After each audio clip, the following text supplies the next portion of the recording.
Feihu mortals, Kessir here, bringing you the first episode of Counterbalance Season 2.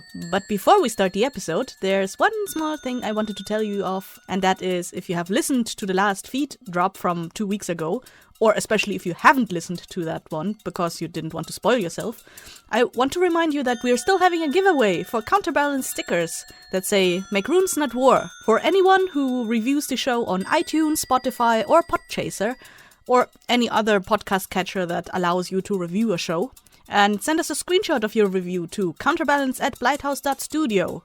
I'll add the email address in the show notes so you can easily find it. Please also include what color sticker you'd like, because they are transparent and they have white ink or black ink.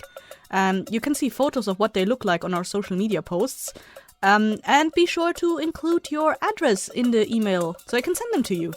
And among all the people who participate in this, we are also raffling out a signed Season 2 poster that you might have seen pop up on our social media feed before. Signed by Æthyr, who played Malaki, Hem, who played Yosha, and myself, who is the voice of Raka. But if you're someone who does not have an iTunes, Spotify, or Podchaser account, and trust me, I understand completely, don't worry, we have 3 more ways to win a poster. I will tell you the details of how you can win one of those at the end of the episode. So without further ado, hope you enjoy the episode.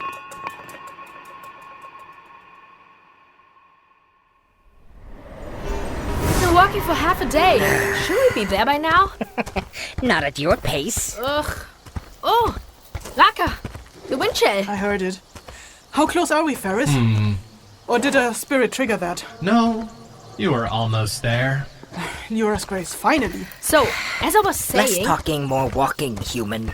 Oh, come on. It's so boring when we just walk in silence. And besides, I had another idea to utilize Raka's fears. How about this? We take a metal box and put a thick wire connected to the heat sphere into it. Then, you lay stuff like bread on the wire, turn the heat sphere on, and Then you burn the food again, just like yesterday. No, it's a simulated grill. We could make toast with that. Toast. What? You know, barbecue.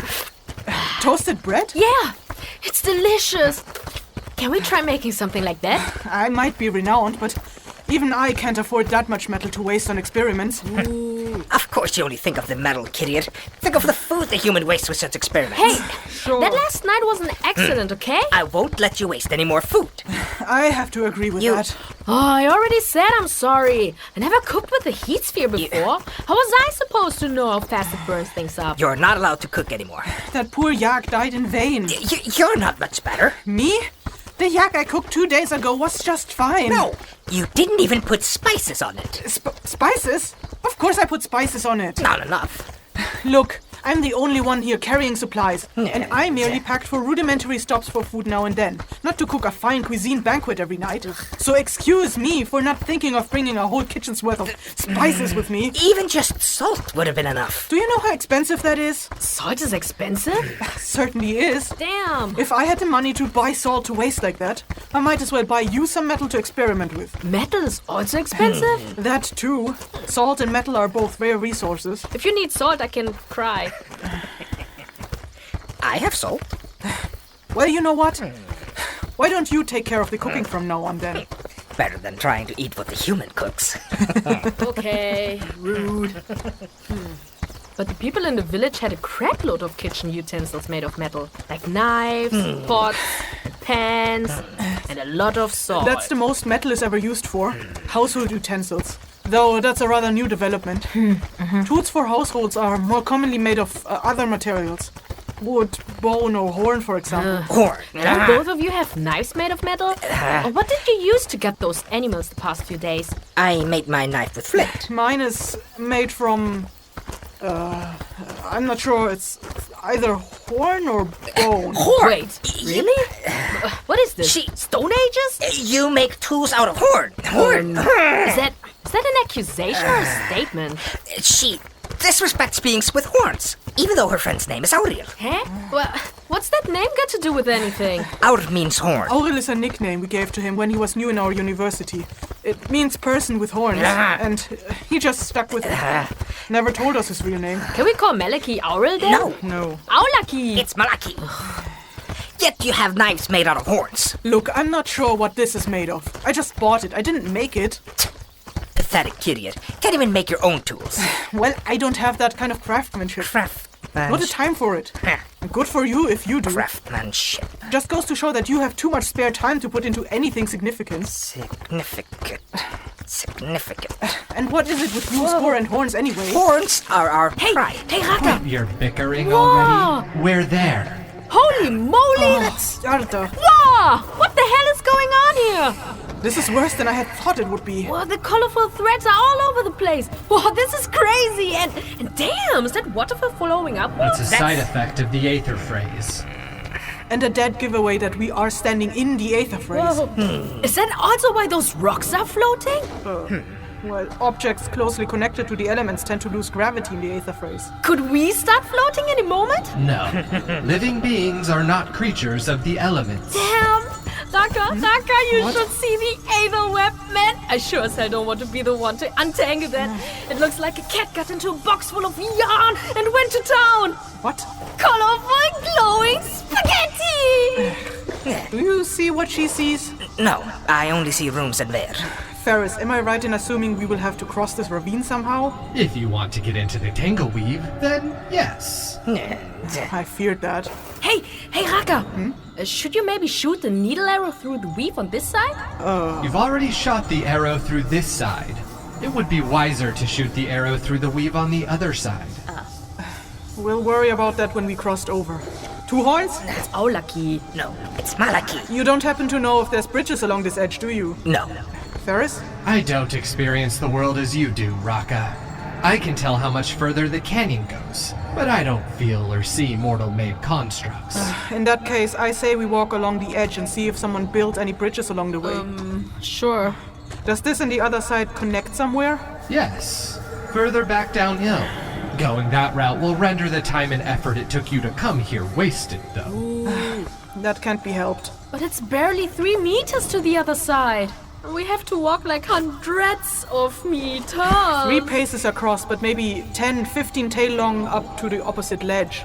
My tail, not yours. Actually, I don't have a tail. Can't you shoot a rope up there? You know, like... I don't have the arrows for that. And not enough rope. I will get us across. What? Yay! Vines. No, don't! Grow. For heaven's sake! Ah! Nobody move! What? Ah! What's happening? You imbecile! You can't use runes in the Ætherfrays! Tell me why. I knew I should have tethered both your Æther off. Lyn, this is not the time for singing! It's never not the time for singing! Tell me why! I never wanted to sing. Oh shit! The cliff is breaking apart! Get down! Grab whatever rock or twig looks rooted. No, we have to jump off! We don't know how much more of the cliff will break off behind us. Better to just sit tight on this rock until it stabilizes. Raka. What? Stop the coco. Raka, my Æther, untether it. This is why you don't use runes in the Ætherfrays. You seriously want me to unleash your wind effort so you can use more runes? I don't understand. The fringes are completely severed. Nothing is working the way it's supposed to, especially the runes. Now get down. All we can do now is wait for it to stop. Can't you make the vines stop pulling? If I knew how, I would. Calm down, both of you. Calm down! You're the one that's like... We just got stranded on a freaking floating island over a canyon. One misstep and we'll fall. I don't have a parachute. I don't like free falling. The closer you stay to the center of the rock, the less likely you are to fall. Ow! Shit! Now what? We'll figure this out. Free my Æther. I can bring us up to that edge. Aren't you listening to me at all? I said no runes in the Ætherfrays. I don't understand how this place changes what my runes do. And you were questioning why I don't trust this guy, Ferryce? I see what the issue is. So how are we getting off this rock without runes? I don't know yet. But more runes will result in more chaos. How did this even happen? I don't know. There aren't any factual explanations yet. The Ætherfrays are still a very scarcely studied subject. Oh. Maybe you got some fancy notes in your journal about this? All I can offer are theories from other Kessars of the university. Better than nothing. Tell of those. Yes, let's hear how your predecessors perceived the Æther web. If all else fails, I can provide you clues to how close to the truth their theories are. The most plausible theory says that the runes are nodes that move along strings. Like beads? That's actually a pretty good analogy, yes. When the threads are severed, the runes that happen to follow along those threads will fall off, like beads fall from a string. But instead of falling to the ground, they float around aimlessly, resulting in things like upwards flowing waterfalls or floating rocks. I gotcha. They don't know where to go. Yes. That's not too far from the truth. A theory is, if a rune is cast into the Ætherfrays, it will try to connect to any loose threads of its element. Oh, would that mean Malaki's vine runes tried to shoot right for the green strings? Because I think there's a green veil behind the cliff they tried to get to. Ah, right. You would see that. That makes sense. You can't see shit, but I can. Show off. Anyway, the runes probably pulled us along because they were tied to this cliff. The runes knew where they wanted to go. It also kind of looked like the runes were trying to dodge the other threats. Dodge. Yeah. Interesting. Well perceived, human. Thanks.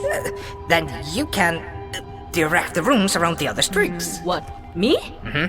That might be possible. Yes. But even if she can steer the runes, it's still possible that weaving runes for her to steer will cause the rock we stand on to suddenly regain its gravity and fall.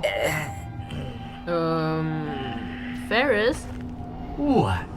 You want me to predict the future? No, I just want to know if what Raka suggests is a possibility. Anything can happen in the Ætherfrays. Is it just me or are they being evasive? Seems that way.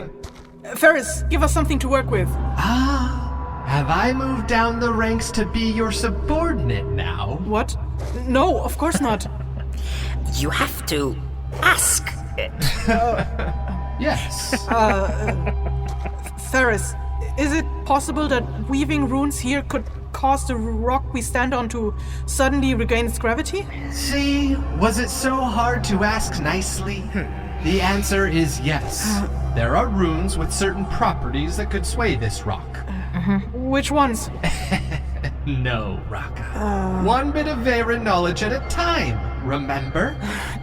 But yesterday you answered more Do than one. not try to bargain with me, Patcher. Yesterday I merely chose to help you to get on track. If you intend to trick me into breaking the conditions of our oath bond, I will not hesitate to sever the oath bond entirely. That was not my intention, Ferryce. Malaki. Oh no, Malaki. What Atsari did was meant to this. And it was much more severe. Believe me. Bite your fangs! Trust me, Malaki. Even if I had any, I would not do it just because you said so. Call me if you need me. Could we please not have a falling out on this rock? I'm afraid if we all have to sit on different corners, the rock might tip over. What was that all about, Ferryce? Atsari, of course. I said bite your fangs, Veyran. I suggest we don't poke any deeper. Agreed. The waterfall, Raka. What about it? Spaghetti. What? Maybe we could pull the water our way, then freeze it. Can you do that?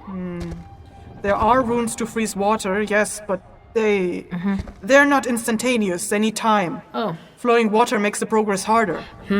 But we first have to make sure this floating island is secured. We can figure out how to get off it later. Any ideas? No, not really. Not yet. Lyn, come over here. Should I? I know how to secure this rock. Can we go there without tipping the rock over? How about you go there and I stay here? If it sways, my backpack and I probably weight more than the two of you. Okay, sure.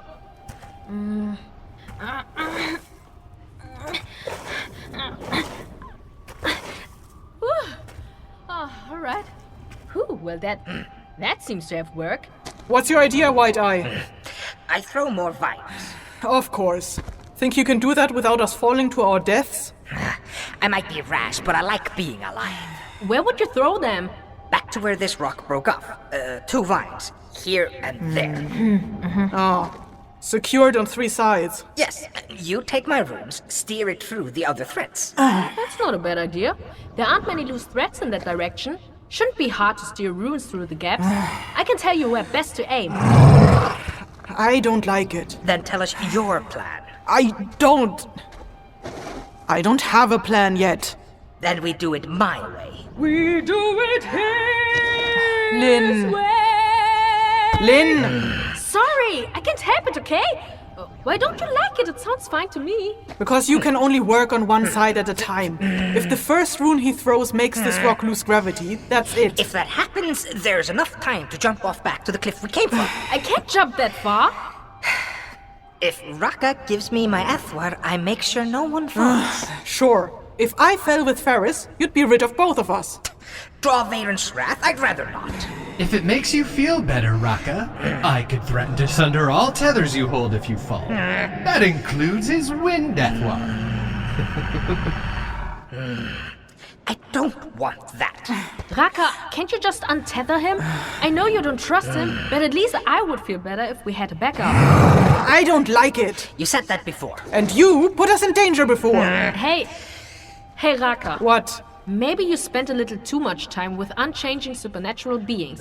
But Malaki and I are people, and people change. You just need to give them a chance to prove it. 3 runes. I give you 3 runes leisure. Nice, my pep talk work. I'll make the best use of them. Well, if that doesn't sound treacherous. Yeah. Thamratu Malaki Rivif. Awesome! Let's do this! Hold on. Huh? Before you do this, tie yourself in on this. The rope? We're in the Ætherfrays, so a little extra physical security won't hurt. Oh, where will we secure this on? If this rock falls and the rope is attached to it, 1 + 1 = fall. We can hammer a hook into the cliff wall and hope that the rock won't bring down half the cliff behind it if it falls. I'll go secure the hook.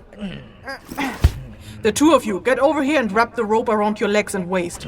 Okay.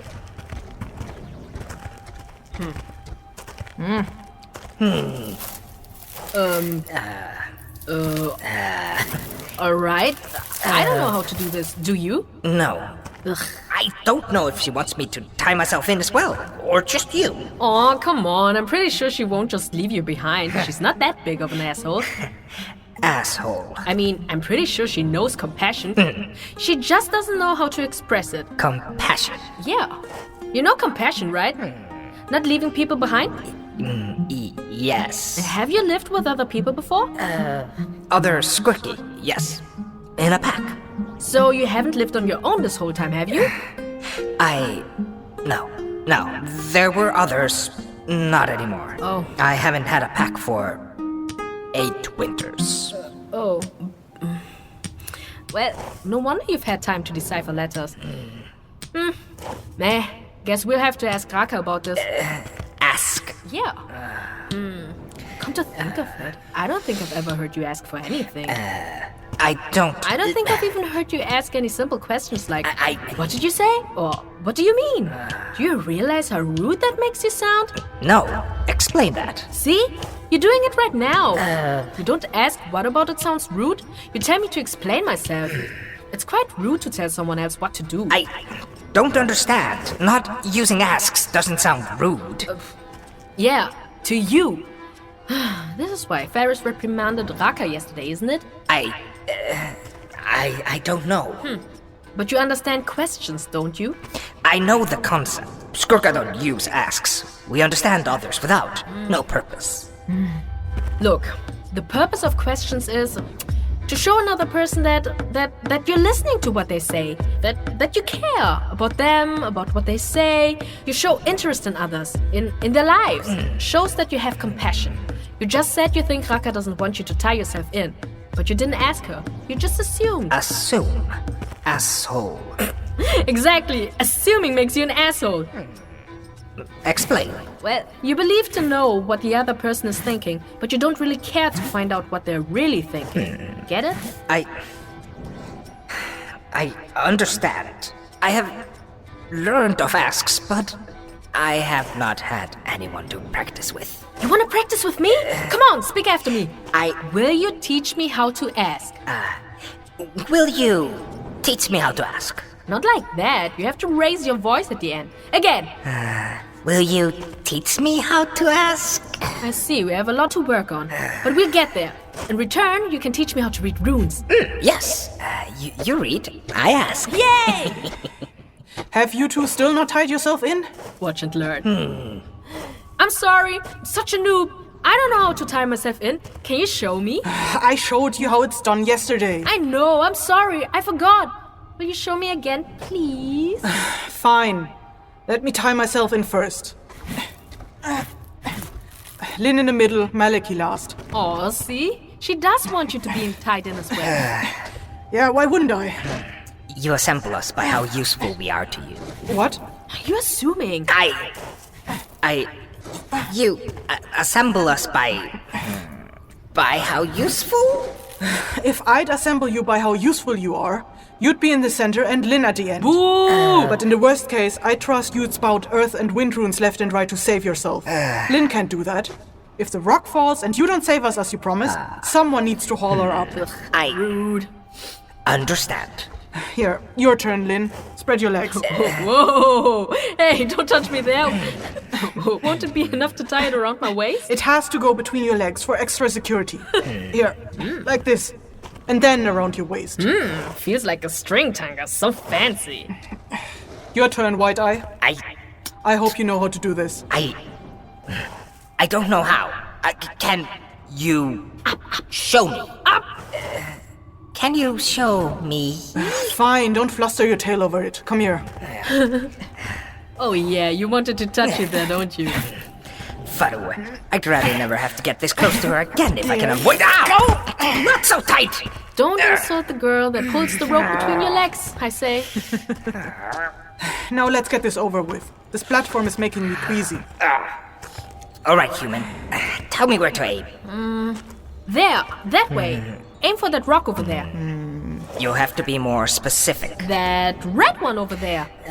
Point over his shoulder like you did with me yesterday. No! Fine. Not the armpits! That one over there, see? I'll try. Just close your armpits again. Ugh, rude. Roots. Grow. Lyn, brace yourself. I'm so braced, winter could come right at me, bro. Oh shit! I wasn't braced hard enough! The amount of bracing I did was unequal to the amount of bracing I The should rune, Lyn! Oh shit! The tilt offset is... hold on, You got it? Can't talk! Rune! Steering! Quickly, before the rock tilts over. I need to figure out these controls! How do you fly this thing? Don't ask me. There we go. Touch the thread. Now for the cliff. It will continue to grow. Let it go. Let it go.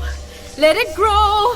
Don't steer the rune anymore. Whoa. But the rock's still tilting. I'm getting motion sick. Come, Lyn. We root the edge that tilts up.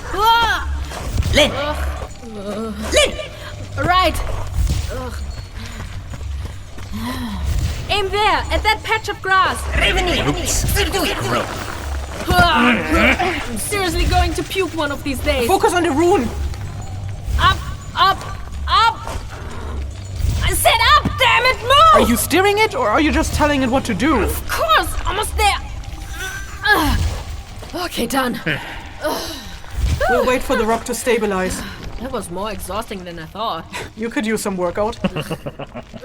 Agreed. Glad to be a subject you two can bond over. Damn, that one wore me out so much I could fall asleep right here. Can't we do the rest tomorrow? Take your time to catch your breath, but we need to get out of the Ætherfrays today. I don't want to spend a night on this rock. Yes. And we got no food here. What? No food? Only dry provisions. Malaki, Yes. throw the next room. You were exhausted just now. Nah, never mind that. The quicker we get off this rock, the sooner Raka can go hunt our dinner. It's Malaki's turn to hunt. Keep your claws sheathed. I'll hunt. Well, I don't care which of you gets to call dibs on the hunt. Come on! throw a rune. Tell me where to aim. No, stop! Kokol Don't throw runes around without a plan. Just stop and think for a moment. Where do you want to go from here? Well, I thought with some vine or ivy runes I could craft us a ladder up the cliffside. You know, Jack and the Beanstalk style. Vines are hardly sturdy enough. A stalk would droop after just a tail long. Even if we entwine them into a braid? Do you think you can pull that off just yet? You've only done this a couple of times and you're already exhausted. Yeah. Revere. What? I could weave a reveal rune into the vines. See, this is why we need to plan out our next steps instead of throwing runes around aimlessly. Yes, a revere rune would be a possibility, but it's not good enough. Surely the earth runes give us better options.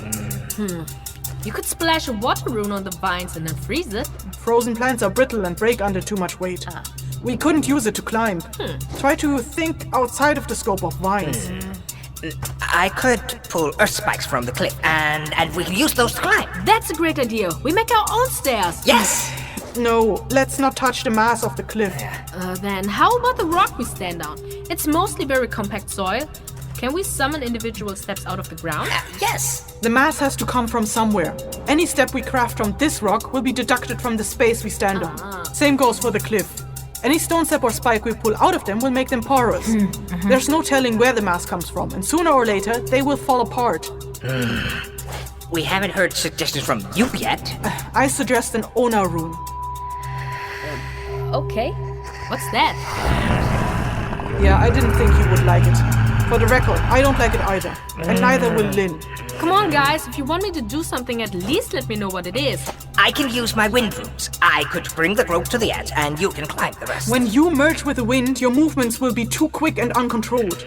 You will bump into every thread and recoil, and Lyn won't be able to direct you. Better that than an Ona rune. Hello? Could you just stop ignoring me? What's the deal with this Ona rune? It's a tree rune. Oh shit, Ferryce. I totally forgot about you.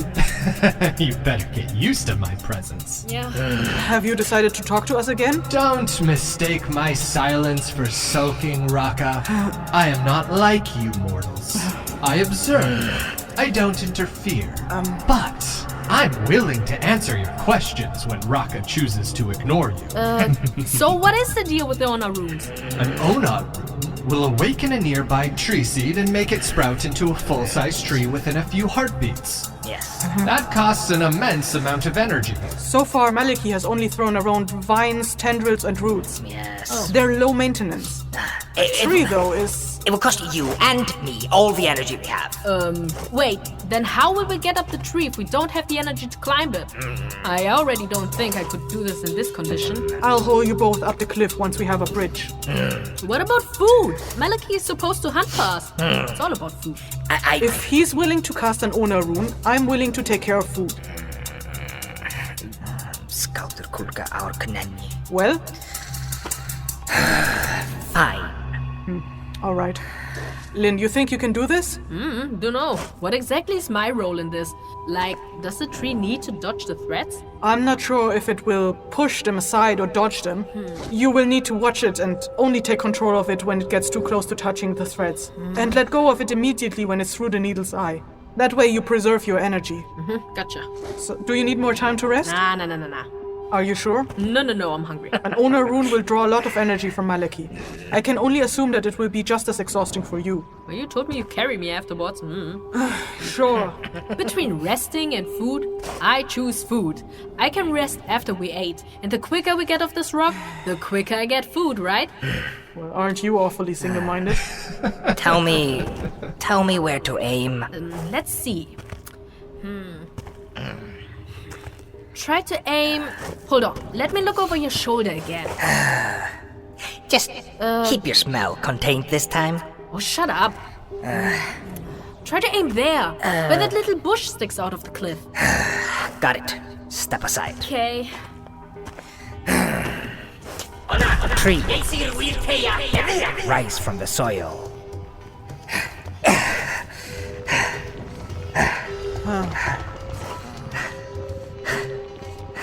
Did it not work? It worked. Lie down. Not your worry. Sure. I told you to lay down. Malaki? You alright? Don't let your worry. Okay.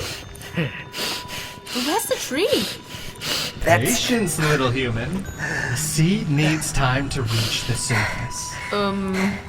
Okay.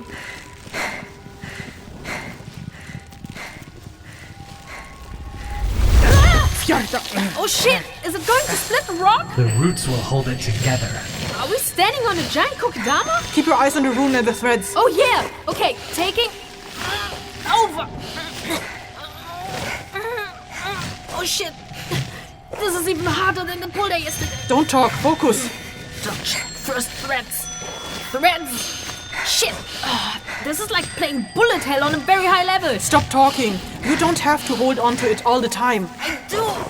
There's threads everywhere. I thought you told him to aim where there aren't too many loose threads. The tree is thicker than the hole she wanted it to grow through.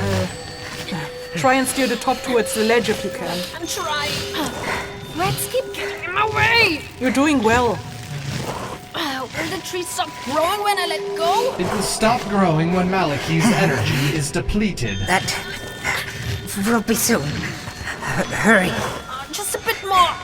Trying to bend it toward edge more so we get a bridge. Don't get held up with the cosmetic I improvement. can't. I've got you. Wow. Oh shit. Are you alright? Everything's turning. I think I'm really going to puke this time. You did well. Indeed. That is a fine tree. Lie down and rest. You stay here. Try to sit upright. Lean against the tree. What? Here, take the water skin. Can't open. Here, I'll pour some in your mouth.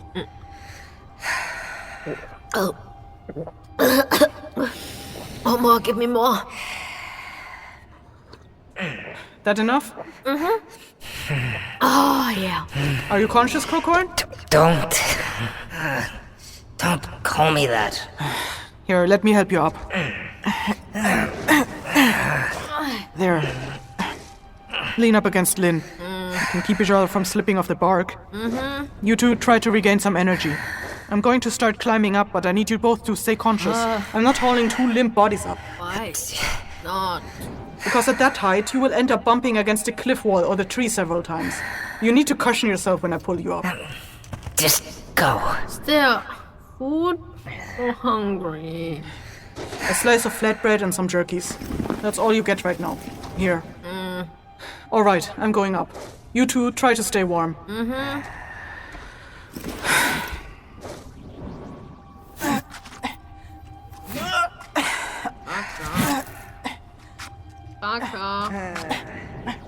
Raka. What? Windshell. So annoying. This echo. Headache. I can try turning it off, but we're still in the Ætherfrays. It will probably turn right back on. Suppress it. I'll try. Auril, I don't know if your enchantments record on a new sphere every time it turns on, but if that's the case, I don't think the next few will be particularly entertaining to listen to. You might as well throw them away. Finally, they finally tested the potential of Lyn's abilities. Do you realize what a rare gift that human has? Probably pretty rare. Yes. I am fairly certain that seeing the weave is not a common gift, or someone from the university would have already found and recruited people with that skill a long time ago to assist in studying the Ætherfrays. Oh, yes. And rune steering? That's amazing! It's unreal. With a skill like that, do you know at what grand scale magic technology enchantments could be woven? Pretty big. I'm talking about... I'm really... Wait, are you dictating, Akasa? Am I supposed to write this down? I'm sorry, I don't want to miss anything. This is like windshell of thought here. Okay, carry on. Since you're a writer, not a scriber. I've got it. I've got my pen ready. Go. All right. I'm talking about things like dome barriers, Yosha. Protective domes that can cover whole cities or cover acres of land with a blanket of water. Her skills could come in handy for magic studies and enhancing everyday life. We have to get Lyn to K-Rune after this, if we can. Oh, that's cruel, Akasa. Don't cage her like humans cage the Therion. Of course I wouldn't do that, but Okay. I would still like to study what she can do with her skills. Don't you think it's fascinating? Yeah, but what I found much more fascinating was that Raka lost her edge there a bit. Did you notice? Huh. So she did. I told you. There's more to her than just the cold side she puts up a lot of times. And Lyn and Malaki are so goofy together. They're building bombs, isn't that cute? Cute? That's not the word I would have used, but that's okay. Well, how would you have described them, if not cute? Well, creative. They're definitely creative together. Mm-hmm. I would love to see the kinds of inventions they would come up with if they were put in a risk-free environment with all the resources they need to play around. Well, maybe you should try to get Raka to bring those two here once the tangleweave is fixed, I mean. I'd love to meet them as well. Oh. I know, I heard it. Remind me to scrap that new recording later. All right. Speaking of which, should we do the references? Of course. Yes. Hang on. Ooh. Ready? And go. Date of recording was Arepanuka on the 101st day of Bäkkos, 5th year of the Veer, in the 101st generation. Vocal enchantments were woven by Kessir Riliniki, Ætþór Viðarsson, Carollyn Monterola, Ester Ellis, and Brewster, and Travis Vengroff. Music shells provided by Fuyamada. Audio enchantments by Sarah Baczynski. Written and produced by Kessir Riliniki.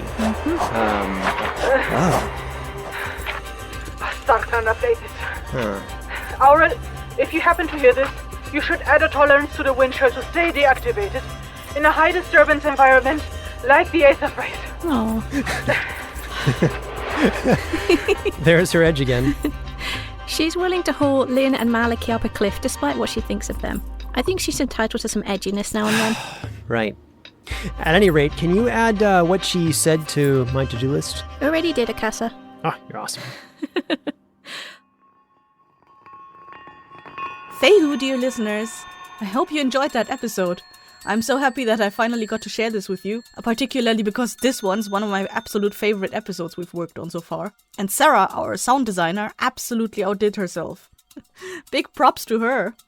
As promised at the beginning of the episode, we have 3 other ways of how you can win one of the signed Counterbalance posters.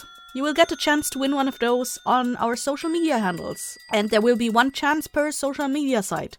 So pick whichever one you like, or 2 if you want to double your chances, that's absolutely okay. So here's what you gotta do. Be sure to follow us on @TriLunis, that is @TRILUNIS, on Facebook, Instagram, or Twixter. See what I did there? And then find our post showing the poster artwork that announces Season 2. Hit like on that post, maybe leave us a little comment how you're finding the season so far. Because by the time the deadline ends, there will be at least 2 more episodes out. And then share that post. And that's all you gotta do. The deadline for this will be December the 31st, 2023. We'll be drawing winners for each raffle in the first week of January. And if you won, we'll reach out to you and ask for your address. So if you want to participate, please be sure that you are comfortable with giving out your address. You're about to hear an ad for a podcast called In Between, which I only recently binged through. If you're into fantasy worlds, and I know you are, and if you're into group dynamics and very good character development and D&D, be sure to check it out. Anyway, bye! Oh, hello. Welcome to the Goblin's Head. What can I get you? Coming right up.